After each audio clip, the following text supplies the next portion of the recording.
तो जय श्री राम मेरे जान से मेरा भाई को वेलकम टू माय ब्लॉग। આપણે આ જઈએ કોલેજ તો આવી રહ્યા આપણો ડેવિડ પુત્ર અને આપણે આ જઈએ હવે કોલેજે। તો મિત્રો આપણે ફાઇનલ ભોગી ગયા ડેલી ના જેમ અકાઉન્ટિંગ નો લેક્ચર ચાલુ આવી રહ્યો તમારો ભાઈ। તો આપણે કેલ છે હાથમાં લઈને દાખલા કરવા માંડ્યા અને હું તમને એક વસ્તુ દેખાડું। અમે 4 લેક્ચર ભર્યા અને આ અહીંયા પ્રોજેક્ટ બનાવતા હતા મિત્રો આપણા। શ્યામભાઈ ની હેન્ડરાઇટિંગ સારી થાય એટલે ધ્રુવિક એને દઈ દે બધું લખવાનું। તો ધ્રુવિક ના અક્ષર મોતીના દાણા જેવા થયા એટલે એને આકાશ પાડવામાં રાખ્યો તો આપણે। તો શ્યામભાઈ નું પ્રોજેક્ટ પૂરું થવા આવ્યું હે તો લેક્ચર બીજો આપણો ચાલુ થઈ ગયો ઇંગ્લિશ નો, મતલબ કે ઇંગ્લિશ ગ્રામર। તો અહીંયા સાહેબ બાકાજીકી જ કરતા હતા।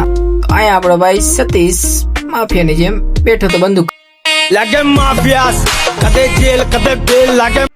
તો આપણા ફાઇનલ આપણા મિત્રનો પ્રોજેક્ટ પૂરું થઈ ગયું જેમાં ધ્રુવિક અને શ્યામે ફૂલ મહેનત કરી હતી ભાઈ। તો છેલ્લે લેક્ચર પૂરો અને આપણે નીકળી ગયા ઘરે। તો આપણે ડેવિડ પુત્રને વરી જગાડ્યો અને નીકળી જાય આપણે હવે ઘરે। તો મિત્રો તમે મારા ચેનલમાં ન હોય તો લાઈક શેર સબસ્ક્રાઇબ કરજો। Bye bye.